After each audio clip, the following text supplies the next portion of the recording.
política, Rosinete? Então, começou assim, eu comecei a dar aula, né, muito nova, quando vim morar aqui, e eu comecei a dar aula para as crianças de comunidades carentes da área. Nossa, eu lembro que você tinha uma salinha ali na frente, não é? Vila Autódromo, comunidade César Maia, e eram crianças que sempre tiveram muitas dificuldades de tudo, principalmente as questões sociais. Eu tinha alguns alunos, na verdade, tudo começou que eu tinha alguns alunos que tinham uma dificuldade de aprendizagem, eram crianças inteligentíssimas, mas que assim, tinham dificuldade para copiar do quadro, tinham dificuldade de aprendizado, e eu fui tentar entender isso. O que eu fui entender? Cara, será que eles estão precisando, não estão enxergando direito? Eu comecei a cobrar deles no quadro e eles tinham dificuldade da leitura. Fui fazer uma parceria com uma ótica, que eu falei, vocês vão lá para o meu condomínio, vocês fazem exames de ótica de graça para os moradores. Quem quiser fazer óculos com vocês, ok, mas em troca eu quero que faça exame nos meus alunos e se eles estiverem precisando de óculos, vocês fizerem o óculos de graça. E realmente eu consegui descobrir que várias crianças, assim, 12 crianças da minha turma tinham problema, não aprendiam por problema de visão. Meu Deus! E a ótica fez os exames, fez os óculos e eles começaram a aprender. Normalmente crianças que pareciam que eram apáticas, porque eu sou uma professora que prestava atenção nos meus alunos. Sim. Às vezes a criança é rebelde na sala de aula, às vezes ela parece que ela não quer realizar as tarefas, mas às vezes ela tem algum problema de audição, problema de visão, de dificuldade de aprendizado, porque a criança não sabe se expressar, ela tem vergonha de se expressar. Ela não sabe que aquilo é um problema também. Não, ela tem vergonha porque se os outros conseguem, por que ela não consegue? Sim, claro. Então é vergonhoso. Então, e você sempre percebeu isso, sempre. né? Então a questão, às vezes, da criança ser rebelde na sala de aula, é que às vezes ela reconhece nela uma dificuldade e não entende por que os outros conseguem e eles não. Então, se o professor não tiver essa visão, esse cuidado de acolher e entender o que está acontecendo, essa criança ela vai continuar revoltada pelo resto da vida dela. Durante muito tempo. E essa percepção que eu tive me fez entender que eu precisava de busca política, de ajuda para poder atender esses meus alunos. E nessa busca para os meus alunos, eu comecei a descobrir, cara, que eu consegui muito mais se eu estivesse dentro da política do que se eu estivesse fora dela. Foi por isso que surgiu essa vontade sua? Foi por isso que surgiu essa minha vontade de querer estar inteirada. Porque através disso eu conseguia ajudas, eu conseguia cestas básicas para as crianças, eu conseguia fazer festas, eu conseguia organizar eventos das comunidades. Então foi isso que me fez crescer, ter a vontade de saber que estando fora, eu estava ajudando mais do que estando dentro da sala de aula. Só que assim que eu entrei, que eu não sabia, tipo assim, há quase 18 anos atrás, eu na verdade eu não sabia nada do que hoje eu faço. Você não sabia alguma coisa de política? Eu sabia da política, mas eu não sabia da parte técnica, dentro da Câmara, de como fazer que hoje a minha área, que é técnica legislativa, de fazer projetos de leis que viram leis. Então isso eu fui aprendendo porque eu quis aprender. Eu fui estudando, eu fui aprendendo, eu fui me aprimorando. E eu fui vendo aquilo que era justo para a sociedade, como eu vejo hoje. Por exemplo, o vereador que eu trabalho, o Dr. Gilberto, a gente não tem uma bandeira única, como alguns têm. Porque é sobre raça, é sobre as mulheres, é sobre animais. Não, atende a todas as camadas da sociedade. Mulheres, a proteção das mulheres, a proteção dos animais, a proteção da saúde, a educação, é um modo geral. Me conta, quer dizer, me conta, né? Porque eu sei de algumas coisas, mas fala para o público. Quais são algumas leis que você já criou, que já foram aprovadas e que você tem muito orgulho? Tenho muito orgulho de várias coisas. A primeira questão do bullying nas escolas eu fiz através do que eu presenciava na sala de aula com as crianças que sofriam com isso, mas que eu conseguia contornar e transformar isso na sala de aula uma coisa positiva para as crianças, eu não deixava elas caírem em sofrimento. Foi a primeira lei que eu fiz sobre a questão, sobre o debate nas escolas sobre bullying. Sobre a questão da Lei Maria da Penha nas escolas, porque a educação, o respeito, a gente aprende na escola. Não adianta você querer educar um adulto, você tem que educar a criança. Então, conseguir inserir a Lei Maria da Penha na escola como uma questão de respeito, de uma forma geral, social, para mim foi uma... Desculpa, só para todo mundo entender. Você conseguiu colocar que a Lei Maria da Penha seja ensinada nas escolas. Sim. Entendi. Então, para que todos os meninos e meninas tenham conhecimento do que seja, porque aprenda as diferenças, que é o principal de tudo, e aprenda o respeito mútuo entre meninos e meninas. Claro, sim. E dos bares e restaurantes, enquanto as mulheres se sentem ameaçadas sobre a questão de violência, sobre a violência sexual, se sintam ameaçadas, que os bares e restaurantes eles têm a obrigação de dar assistência a essa mulher, de ajudá-las a pegar um transporte, a chegar até o carro e a fazer uma denúncia na delegacia. Isso é uma obrigação de bares, restaurantes e boates, hoje em dia de ajuda às mulheres. Que vocês fiquem a Ronda Maria da disso. Penha, na verdade, que é uma ronda assim, existe uma queixa de uma mulher numa delegacia, um documento que mantém o distanciamento do homem nem sempre é respeitado. Sim. E existe uma lei que faz essa ronda, se esses homens estiverem ainda importunando as mulheres, eles são direcionados às delegacias, que assim, o Dr. Gilberto dá total apoio, que na verdade eu auxilio e colaboro com ele, e a gente divide essas ideias. E ele tem esse pensamento, que a gente não precisa ter uma única plataforma. Sim. A sociedade, ela é simplesmente complexa. Muito. E a gente tem que estar atento a tudo. Por exemplo, tem uma reportagem hoje sobre um determinado assunto. Então, vamos trabalhar em cima disso. A sociedade está precisando de ajuda? Então, vamos trabalhar em cima disso. Em que momento você conseguiu colocar as suas ideias em cima da mesa do Dr. Gilberto? É para você conseguir ter a confiança dele, a confiança do que ele te escute, não é? Que ele entenda os seus valores, né? Em que momento você conseguiu isso? Cara, eu vi uma experiência antes de estar com ele que me deixou muito baseada. Eu estudo muito para passar aquilo que eu quero. Eu não passo nada duvidoso. Sim. Quando eu chego a passar alguma proposta, eu chegar a debater, que ele é um gentleman, ele debate comigo e a gente acaba entrando em entendimento. Sim. Eu fiz todo um estudo Sim. sobre isso. Então pode fazer a pergunta que for, que eu defendo aquela ideia. Eu defendo ao ponto de conseguir convencer, porque eu sei que aquilo é bom para ele, como vereador, Sim. porque é bom para a sociedade. Sim. Então ele me dá total atenção e respeito ao meu trabalho, que ele é muito respeitoso com o trabalho dos profissionais. Então ele respeita, ele sabe que se eu estou ali, quando eu falo alguma coisa, eu estou falando com precisão. Eu não sou uma pessoa que faça algum tipo de trabalho, não seja determinado naquilo que eu quero do objetivo do que é melhor para ele e para a sociedade. De forma alguma. Eu me preparo muito. Você é uma pessoa que sempre buscou a sua independência financeira. Momentos da sua vida que você não teve, né? Você passou por dificuldade. Eu sempre trabalhei. Mesmo com o Caio pequeno, por exemplo, o Caio quando fez 2 anos, eu comecei a dar aula na escola aqui perto, na creche aqui perto. E antes disso eu fazia qualquer coisa, eu vendia roupa. Eu sempre me virei muito para poder prover as dificuldades que a gente tinha, porque eu passei por muito período difícil. Dificuldades financeiras muito grandes. Mas eu nunca deixei de trabalhar. Teve uma época que eu tinha 3 trabalhos, eu tinha 3 empregos. Com os 2 filhos, e dava conta dos filhos, dava conta do trabalho, dava conta de tudo.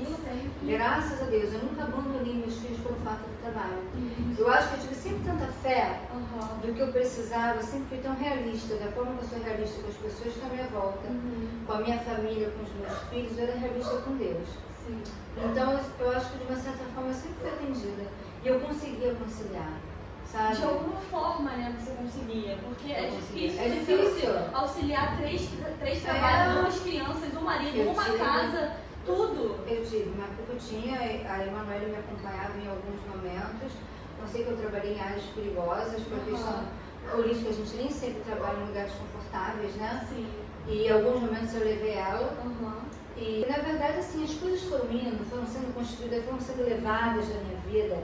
Porque é o seguinte, a gente tem que ter a vontade, a meta e o desejo. Faz que eu ajudarei. Eu nunca parei. Então, dentro daquilo que eu queria, é como se as coisas fossem se ajustando. Ou seja, sem desespero. Fossem se encaixando com os seus planos, né? Exatamente. Com as suas vontades. Sem desespero. Sem desespero. Sem desespero, sem reclamação, sem lamúria, eu ia levando. Apareceram as dificuldades, eu ia superando. Apareceram as dificuldades, eu ia superando.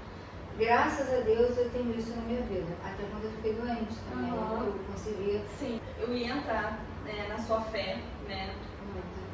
Muita fé. Muita fé. Eu tenho muita prova, muitas provas, Natália, porque para ser sincera, não são poucas. Os milagres são diários. As pessoas não percebem. mas os milagres são diários. Então, quantas vezes eu mentalizo alguma coisa... A resposta vem no ônibus. Vem. A resposta aparece em você escutar uma conversa. A resposta aparece em você ver um passarinho passando e você tem aquela resposta na sua cabeça na hora. E vem. A sua percepção de mundo muda na hora. Muito. Eu tenho muita percepção da fé. Eu tenho uma coisa assim, que as pessoas têm que ser movidas à gratidão. Eu tenho muita gratidão a tudo aquilo, as mínimas coisas que eu percebo que seja uma ajuda, uma coisa, seja como que for. E a percepção do dia a dia, cada dia é um milagre. Às vezes eu falo, mentalizo alguma coisa, uma coisa incrível da fé que eu tenho, não é minha. É sobre a ajuda e a proteção, que é outra história. Que é uma outra coisa. Uma outra história. De eu falar, Senhor, eu coloco as coisas. Como eu faço as minhas relações com São Jorge também, nas minhas caminhadas, que o mal me olha e não me enxergue, nem a minha e minha família. Sim. Mas se o mal vier, que eu com a tua espada consiga perceber e combater. Então eu sinto isso muito forte. Quando o mal pode se aproximar e está chegando, alguma coisa que seja negativa, eu tenho aquele tempo de preparo, sabe? De conseguir combater aquilo, de conseguir modificar e transformar aquilo de uma forma melhor. Você não tenta se esconder do mal. Você se prepara para o mal, entendeu? Caso o mal chegue, você está preparada, sua fé está fortalecida. Eu possa perceber quantas vezes na minha vida. Minha filha mesmo me olha e fala, como você é protegida. Mas eu não sou protegida por ser escolhida para isso. Não. Você entende? O que me protege é muito forte. É São Jorge, Nossa Senhora, Senhor meu Deus, Iemanjá, acima de tudo. Sim. Então, assim, mas eu acredito que existe uma frase assim, para essa proteção. Confia. Nath, uma coisa que eu aprendi e que é muito real. Aquilo que a gente não tem como modificar, ou seja, eu estou longe, alguma coisa acontecendo e aquilo te angustia, né? Você não tem como mudar. Então não tem como você se angustiar por aquilo, porque as coisas têm seu curso natural. Exatamente. Tá? Independente do que você acha, independente da sua vontade, independente do as que coisas você quer, vão acontecer da forma que você. Então às vezes a gente sofre, se intoxica por uma coisa que você não pode interferir. Então é melhor você deixar as coisas seguirem o seu curso. Você faz a sua oração, você confia em Deus aquilo e espera que as coisas aconteçam. Não adianta você se angustiar. Você teve uma infecção muito grave, né? E como foi essa infecção para você? Como ela surgiu na sua vida? E ela mudou a percepção que você teve do mundo? Ela melhorou a sua visão de mundo de alguma forma? Você passou a olhar o mundo, ou as pessoas ao seu redor, ou a sua vida de alguma outra forma? Então, a forma como eu sempre encarei a vida, ela não mudou. Eu sempre tive o meu jeito de percepção, de vida, de valores. Eu sou uma pessoa assim, que eu gosto das coisas simples, eu dou valor às coisas simples, passar e ver aquela flor que nasceu, cumprimentar as pessoas. Existiu alguma missão para passar por aquilo. Porque eu tive meus sintomas, eu ignorei, assim, eu não aconselho ninguém a ignorar nenhum sintoma que tenha. Eu tive uma dor abdominal muito forte durante 3 dias seguidos e não imaginava que estava uma infecção generalizada. Tomava só medicamento. Ou seja, eu tive a minha filha e meu amigo Maurício que me salvaram, que me levaram para o médico. Eu já estava num grau de infecção muito grande e fui para uma UTI. Então, quando a gente chega numa UTI, Nath, é tudo nada. Ali, os médicos me deram poucas esperanças de eu sobreviver. Então, eu vou te dizer, a vida passa num segundo na tua cabeça. Toda a vida. E tipo assim, o que eu fiz? O que eu não fiz? Na verdade, o que você não fez que te preocupa mais. Entendeu? Porque aquilo que você fez, deixou de fazer, já foi. Você agora, isso daquilo. O que nessa vida que eu estava passando, eu não fiz ainda? E por que eu não fiz? Então, tudo isso passava na minha cabeça. Até na época que eu não podia falar, que eu estava entubada, a minha cabeça vinha, só girava naquilo que eu queria fazer, do que eu pretendia fazer, eu não podia conseguir fazer. E eu vi o sofrimento dos meus filhos na porta da UTI, e isso é uma coisa que me deu muita força. E eu, embora tenha uma questão que eu sou espírita, mas existe uma oração, uma música, um louvor da Aline Barros, que ficou dentro de mim como uma oração, que é o Ressuscita-me. Aquilo não saía da minha mente. Eu queria ressuscitar. E aí eu comecei a desafiar a Deus. Que eu falava, Senhor, veja bem, eu tenho filhos ali na minha porta. eu tenho missões a cumprir, eu não vou agora. Eu não posso ir agora. Eu não sei o que está acontecendo comigo, mas eu não vou. Porque eu tenho os meus filhos, eu não tive netos. Olha o que passava na minha cabeça. Eu falava, Senhor, eu não tive netos. Como é que eu vou embora sem ter tido netos? Como é que eu vou embora deixando aqueles dois chorando? Porque eu sou o pilar dessa família. Então eu não posso ir, não. Eu não posso ir. Eu contestei. Eu briguei, eu desafiei. Em nenhum momento você aceitou que aquele momento era sua morte? Não aceitei. Não existia por mais que os possibilidade médicos pra dissessem você. pra mim, os médicos dissessem assim pra mim, cara, não está tendo resposta. O teu organismo não está reagindo, a gente está dando todos os antibióticos, não está indo. E teve um dia que eu tive uma parada respiratória séria e os médicos todos da UTI saíram da ilha para ir fechar a cortina para me ajudar. Sim. Aquele momento ali para mim foi crucial. Eu falei, esse é o momento da minha luta para sair daqui. Eu comecei a entender que eu tinha que autocontrolar. Eu tinha que controlar o meu desespero para minha pressão não subir. Eu tinha que controlar o meu desespero e o meu pânico para eu não aumentar minha pressão e a minha respiração normalizar. Eu falei, depende de mim. Depende de mim esse meu autocontrole para eu sair daqui. Como foi essa parada respiratória? Parada respiratória total. Eu não conseguia respirar Você nada. não conseguia respirar nada. A minha pressão foi a 25, a oxigenação não vinha. Não vinha. E eu comecei a desesperar os médicos que estavam na ilha da UTI. Eles pularam a ilha, fecharam a cortina, aí vieram com uma bomba de ar enorme, e aquilo para mim me piorava, eu empurrava os médicos. Mas naquele momento que você estava sem respirar, você pensou isso, é agora, Exatamente. é agora, eu preciso parar, eu preciso controlar. Depende de mim. Depende de mim. Eu não vou morrer agora, eu não vou parar de respirar, então eu preciso só tranquilizar minha cabeça, eu vou ficar bem. Eu me concentrar na minha cura. Então, assim, eu não posso me desesperar, isso vai passar. Quanto mais eu me desesperar, meu quadro vai piorar. Meu Deus do céu. Nath, aí eu ouvia dentro da minha cabeça esse louvor da Aline Barros, que foi muito importante. No dia seguinte, o médico falou, a gente não entende nada, mas o seu quadro melhorou absurdamente. Os antibióticos, meu Deus, os antibióticos estão respondendo, você vai para o quarto amanhã. Se tudo continuar assim 24 horas, você vai para o quarto. Foi a sua chave. Foi a chave da sua vida. O meu indignar. O que é importante? Quando você não está bem, você está mal, você ter a tua família do teu lado. Aquela família que te mostra no teu choro, no choro deles, que você é importante. E você não pode ir. E você cria forças disso. Exatamente. E é isso que é importante. O que foi importante para você.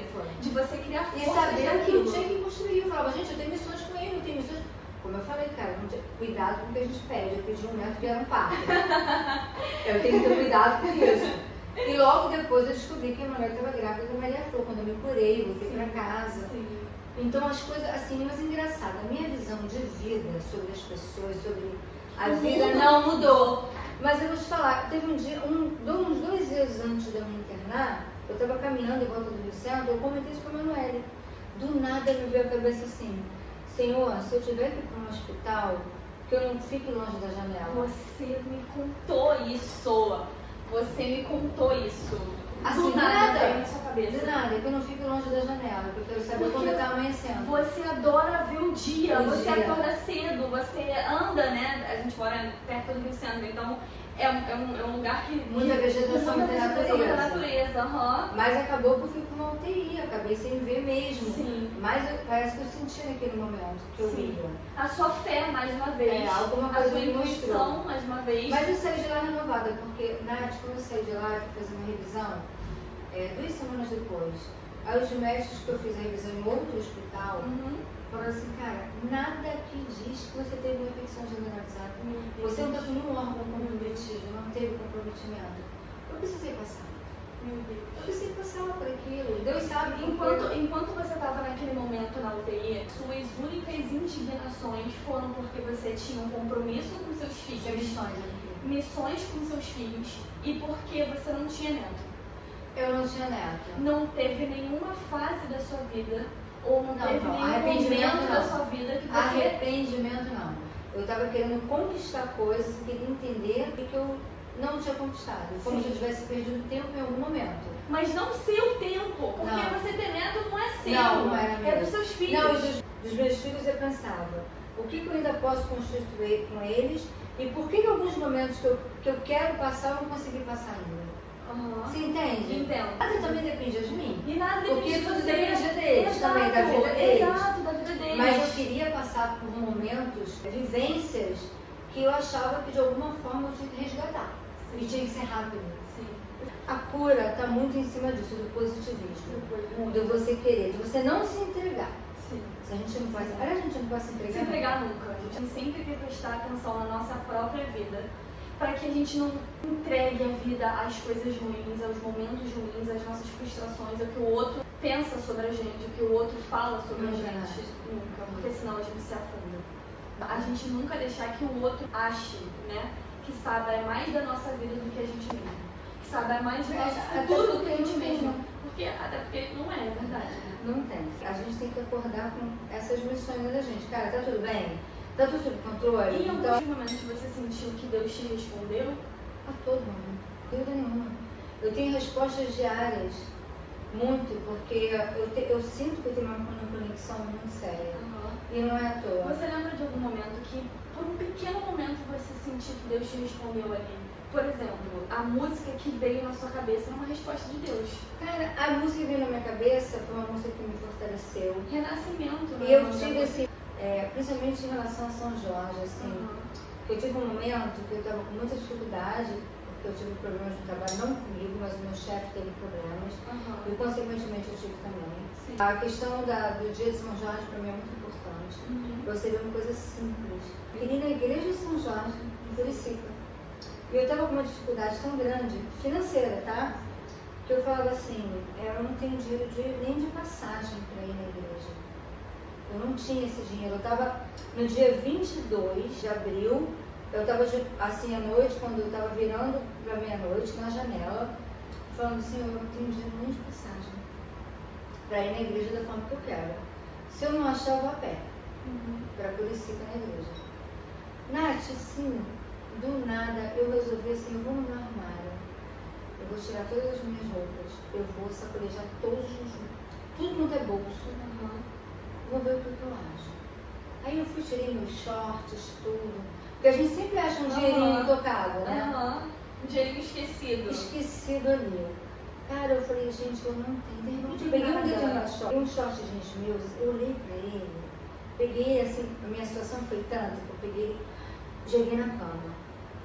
Eu falei, meu Deus, eu acho que é agora, se não for agora não vai ser. Não tem mais. Quando eu virei o short, que eu fui no bolso de trás, eu tinha certinho o dinheiro da passagem de ida e volta. Meu Deus. Eu falei, Senhor, eu não acredito, é porque eu fui. Quando eu cheguei na igreja, eu fiz todas as orações, muito emocionada.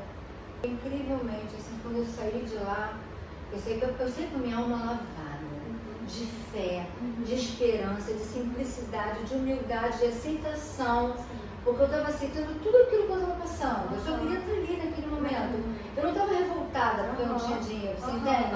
Eu queria estar ali naquele momento. Você sempre teve essa essência de não se revoltar com Deus. Não, eu não me revoltei de nada. De nunca, você sempre entendeu que era seu momento atual, que você tinha força para batalhar, para mudar essa realidade. Sim. Sempre. Muito. Isso é muito admirável, muito. E quando eu tinha o Caio pequeno, que eu passei por muitas dificuldades mesmo, eu nunca me revoltei. Eu sempre fui feliz. Se eu pudesse ir no mercado trazer uma sacolinha de compras, cara, aquele dia pra mim era dia feliz. Sim. Porque eu tinha uma coisinha pra ele comer de lanche. Cara, eu falava, eu só agradecia. A vida são feitas de pequenas realizações. Pequenas durante o dia. Durante a vida. Durante a vida. É muito simples. Sim. É muito simples. Eu nunca me revoltei. E aí, voltando da igreja, Aí, voltando da igreja, eu voltei de lá falando assim, bom, vou pra casa, vou pegar a Emanuele, a gente vai dar uma voltinha eu ia fazer umas orações com ela. E assim, algumas coisas aconteceram financeiramente que eu não esperava, que surgiram do nada naquele dia. Me conta para as pessoas essa história maravilhosa, você já me contou. Você queria muito fazer feijoada. Eu queria poder comer uma feijoada naquele dia, que eu passei por vários lugares, a feijoada de São Jorge para mim é sagrada. Eu não tinha nem condições de comprar as coisas para fazer. Você não tinha condições de ter o dinheiro para ir na igreja? Não tinha. Nem a igreja, imagina comprar as coisas da feijoada. Acabou que eu vim andando da igreja, eu guardei o dinheiro da passagem, vim andando de Curicica para cá. Guardei o dinheiro do resto da passagem, porque eu não sabia o que eu ia precisar, né? Sim. Eu fui em casa, falei, mas olha só, a gente não tem condições de participar de feijoada nenhuma, mas não tem problema. a gente vai na rua, a gente vai fazendo essas orações, vamos ficar bem, não tem problema. O que vale é a fé que eu tenho. Aí eu de repente falei assim, vamos entrar no banco para eu checar minha conta, só para ver, né? Vai que eu entrei, vi uma conta que antes estava zerada. Eu não estou falando isso que a fé me conduz à questão financeira, não é isso. Não é isso. Eu estou falando daquilo do meu desespero daquele dia, de eu não acreditar que aconteceu um milagre, de ter do nada um dinheiro que entrou na minha conta que eu nunca sei nem de onde veio. Até hoje você Até não sabe. hoje eu não O sei. milagre acontece desse jeito. Você não sabe por quê. Não foi milhões, você não ficou rica por conta de um milagre. Foi num determinado dia que serviu para eu uma não fui na igreja determinada... por disso. Exatamente. Aliás, na verdade, eu fui na igreja por gratidão. Sim. Eu fui agradecer por poder estar ali, por a minha família estar com saúde, eu estar conseguindo segurar aquele momento sem dificuldade.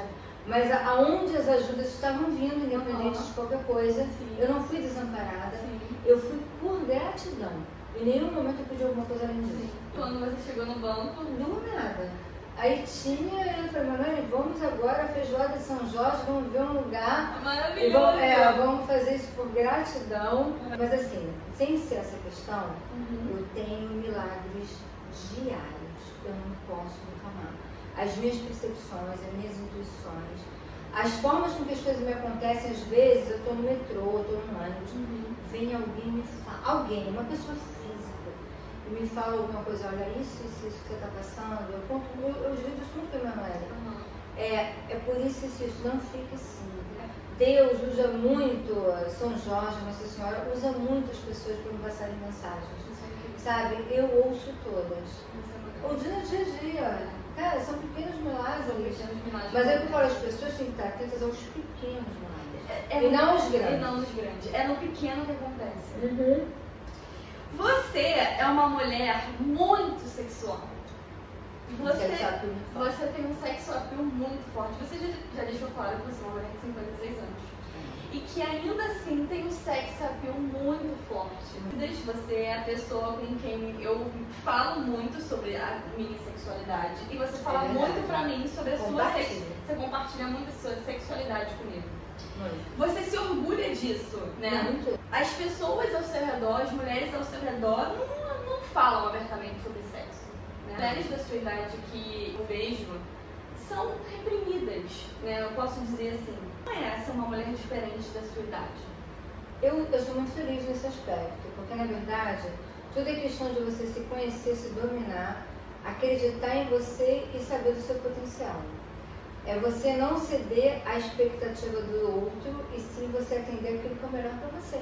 Independente do que o outro acha, do que os outros Exatamente, pensam. assim, e você falar sobre isso. Você não se importa com o que as mulheres da sua idade pensam sobre você? Não, eu nem posso me importar, porque na verdade eu vou te dizer o seguinte, hoje em dia, a minha questão sensualidade, muitas mulheres da minha idade, muitas não passaram nem por um orgasmo.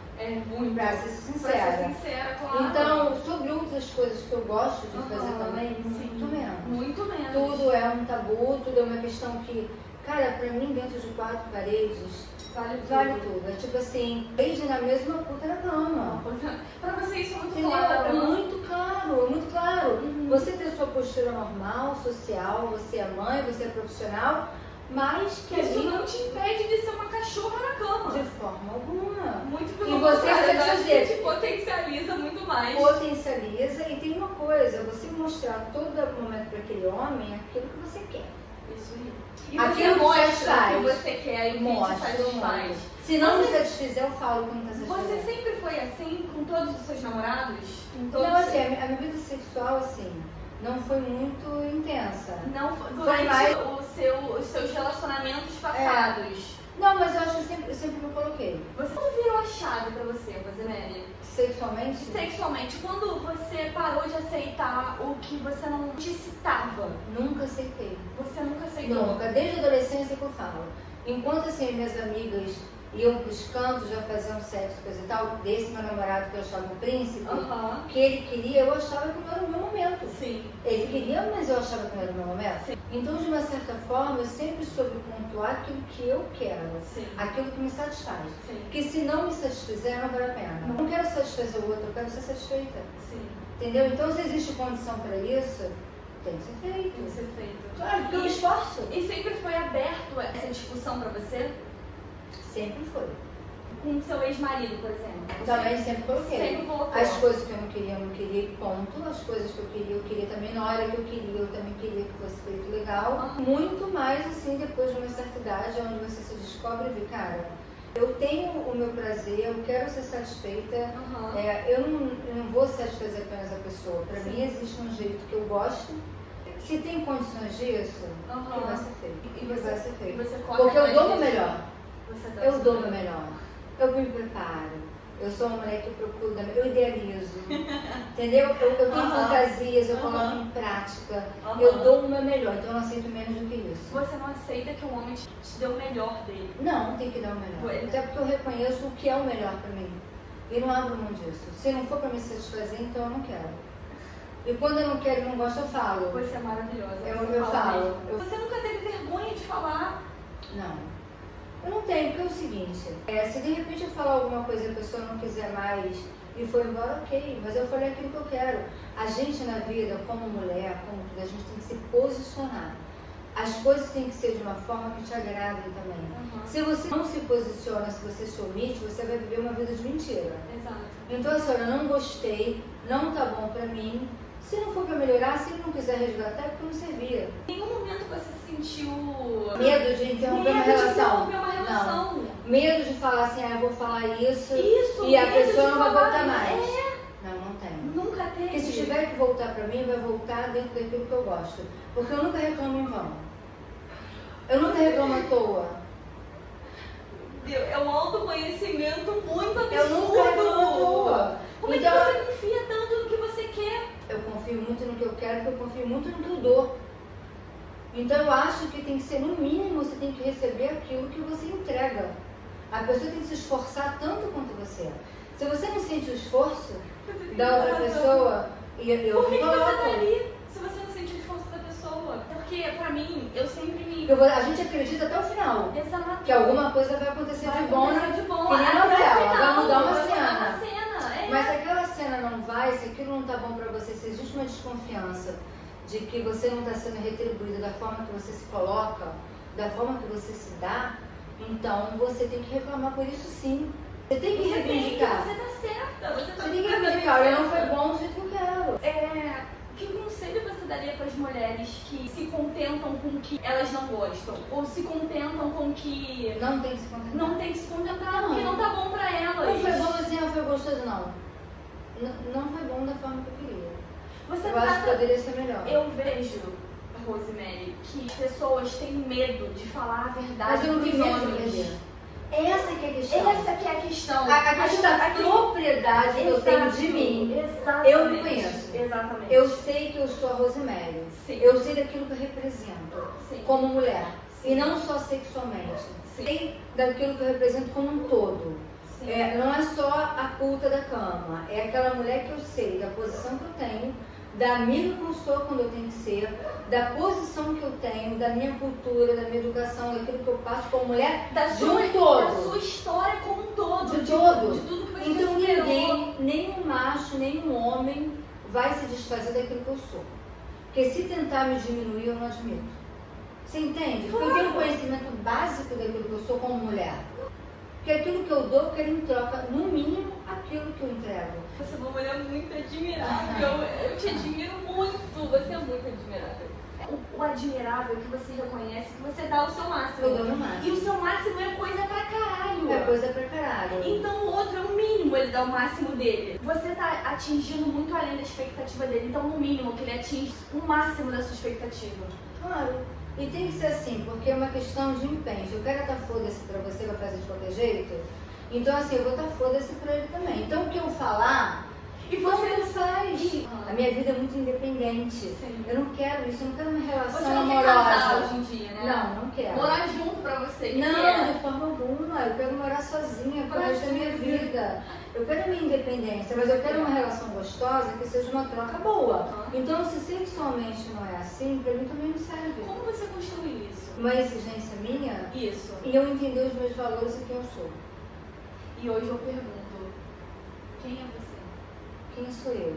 Na verdade, eu sou Rosemary Ribeiro, uma pessoa que soube passar pelas minhas dificuldades, falando de uma forma social, como mãe, como mulher.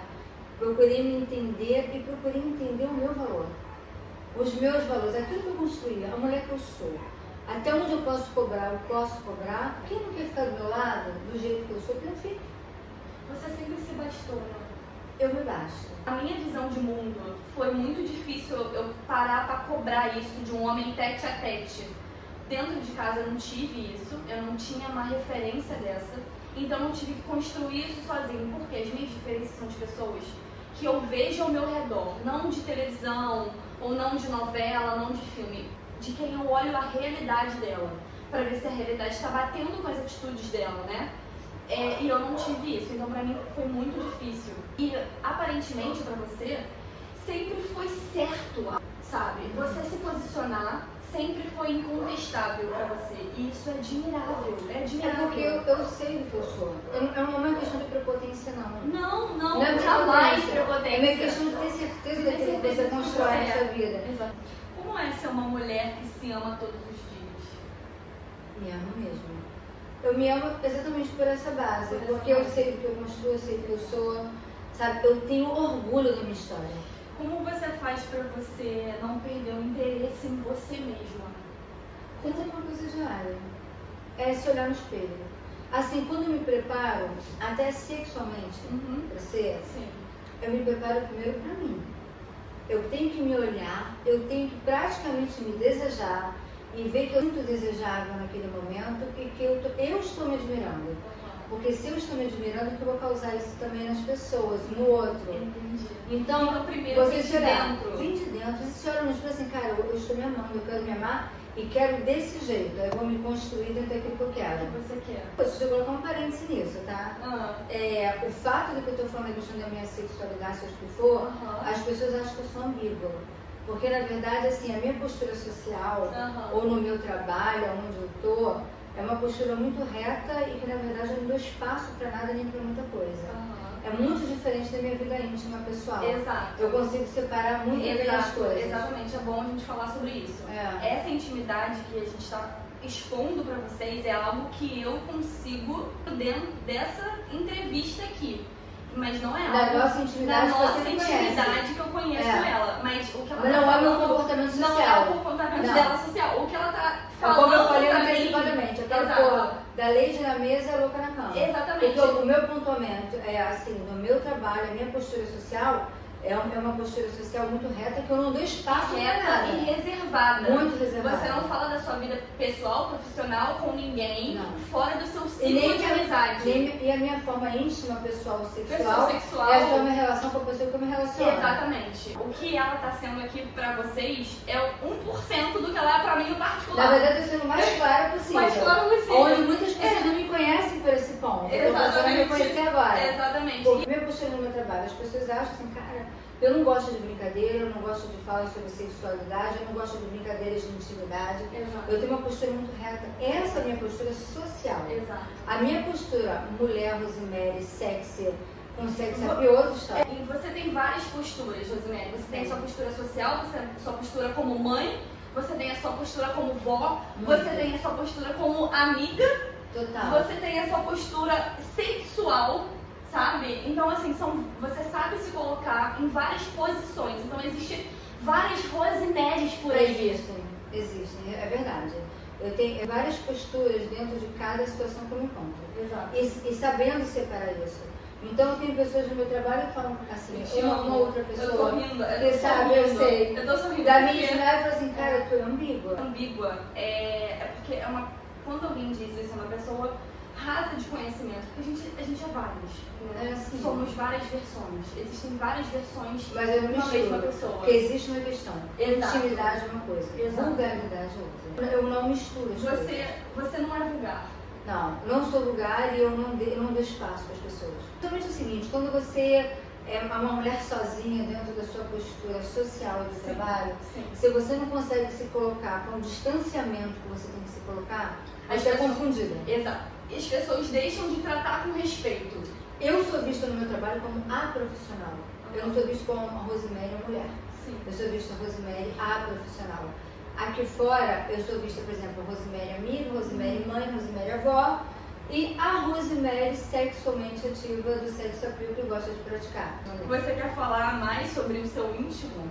Eu vou falar a questão da idade, por exemplo, a pessoa fala assim, cara, aprende a se conhecer. Se você está num relacionamento, e como eu, é questão de diferenças de idade, e você se sente insegura de algumas coisas, se conheça. Saiba o seu ângulo melhor. Saiba a hora que você tem que se preparar e se arrumar.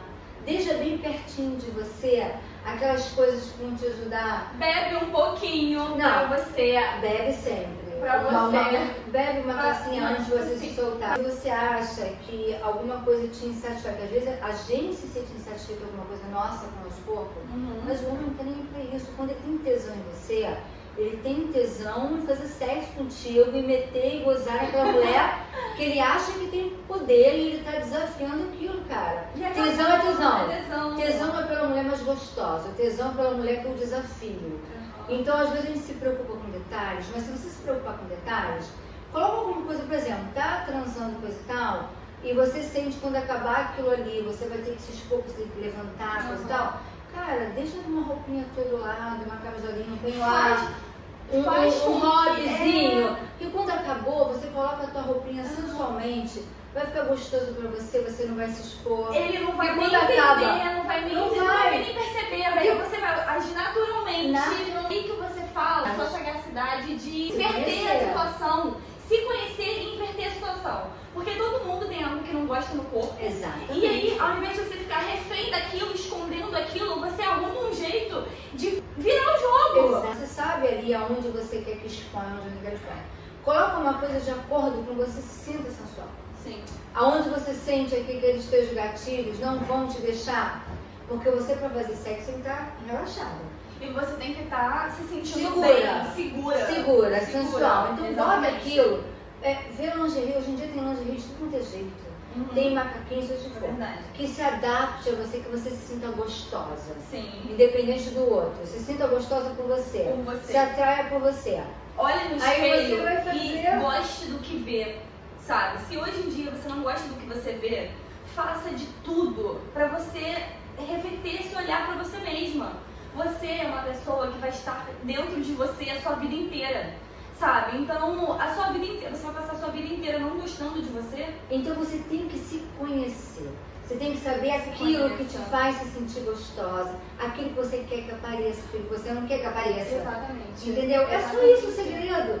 Porque pra você se sentir à vontade e se sentir bem. Exato. O segredo, gente, eu acredito que não seja um segredo, mas uma sagacidade de você olhar pra você, entender o que você não gosta, tentar mudar os seus ângulos. Cara, tentar a mesma mudar. coisa é nude. Exato. Faz a porra do nude, assim, uma boa. Faz o nude, assim, eu gosto de fazer nude. Você adora o nude, né? Eu adoro o nude, mas cara, gente, saiba reconhecer os seus ângulos. Meu Deus do céu. Não é? Ai, eu tô até arrepiada. Saiba reconhecer os seus ângulos. Saiba. Porque é o seguinte, obviamente não é todo nude que fica legal não, é normal. Porque todo mundo tem lá suas coisinhas. Mas assim, cara, quando você reconhece o seu ângulo melhor, que você vê, cara, esse ponto é o ponto que eu fico mais gostosa, que eu fico legal. Então você vai em cima daquilo. Valoriza aquilo que você acha que tem de melhor para poder passar pro outro, independente da tua segurança, de tudo. Porque a mulher saber dominar na hora do sexo é uma coisa que é primordial. Porque ela mostra uma segurança absurda. Não quero assim, eu quero assim. Faz assim agora, eu tô virando, eu quero assim, eu quero desse jeito. O homem gosta da mulher segura na hora do sexo. Não aquela coisa que aceita tudo que ele quer. Porque a mulher que, na verdade, mostra, ela está mostrando que ela quer prazer daquele jeito. Que se ele não souber satisfazer daquela forma, ela não vai ficar satisfeita, não. Não é com ele que ela vai ficar, amor. Não é com ele que ela vai ficar. Ela vai precisar satisfazer de alguma forma. Porque ela sabe o que ela quer. E se ela sabe o que ela quer e ele não está satisfazendo, não é isso que ela quer. Você gosta do jogo de sedução? Eu gosto. Você adora um jogo de sedução? Eu adoro um jogo de sedução. Eu gosto de uma coisa que... Eu adoro uma coisa assim que desperte. Eu adoro. Eu gosto. Sua vida amorosa hoje em dia é como se tivesse você sempre sendo conquistada. Mas o que eu quero dizer é que com você, ele sempre tem que estar renovando o método dele. Porque você não aceita mesmice, você não aceita... Não aceita mesmice. Eu não gosto do feijão com arroz, eu não gosto da coisa que seja monótona. Pra mim, acho que existe criatividade absurda. Tem que renovar, né, com você. Tem que renovar, tem que ter uma criatividade, tem que ter uma coisa que seja diferente. Por isso, a questão da relação tem isso. Quando a pessoa se acomoda, principalmente no casamento, Sim. a pessoa acha, já tô casada, eu sei que a rotina é complicada, entendeu? Sim. Mas a questão da renovação da fantasia, a fantasia é absurdamente importante dentro de uma relação sexual. Muito. Eu não digo fantasiazinha, eu uso muito também. Fantasiazinha que eu uso muito no carnaval, uma diabinha, uma coisinha assim, uma Miguel. Mas eu digo a fantasia de criar situações. De falar assim, cara, hoje eu sonhei contigo que a gente estava fudendo na academia. Aí daí você manda uma fotinha tua com a roupinha da academia sem calcinha. Isso é uma fantasia que estimula a você e ao outro. Então assim, não se acomode nunca. Pro sexo ser bom pra você, tem